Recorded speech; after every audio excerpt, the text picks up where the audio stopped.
ఎవరికైనా తెలుసా? పోలీసులు కూడా తెలుసు, అది ఎస్ఐ గారికి తెలుసు. అది బయటికి రాదు, కానీ రికార్డులో ఉంటుంది కదండి. అది కనుక్కోండి సార్ 108 ఎందుకు వచ్చిందని. అండ్ నిన్ను ప్రతిదీ నేను కొడుతున్నాను, ఇది చేస్తున్నాను అన్నారు కదా సార్. సీసీటీవీ కెమెరాలు తెప్పిండి సార్.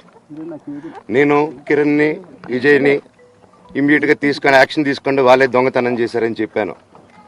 ఆ కిరణ్ నిన్న మా ఇంట్లో మొన్న చెప్తే నేను చూసుకుంటా అన్నారు. నిన్న మా ఇంట్లోనే తిరిగాడు. మా ఇంట్లోనే తిరిగి మా నానీస్ని బెదిరించి ఒక అమ్మాయి పారిపోయేలాగా చేశారు. నిన్న నా కూతురు బట్టలు ప్యాక్ చేసేదానికి ఇట్లా ప్రయత్నించాడు అతను.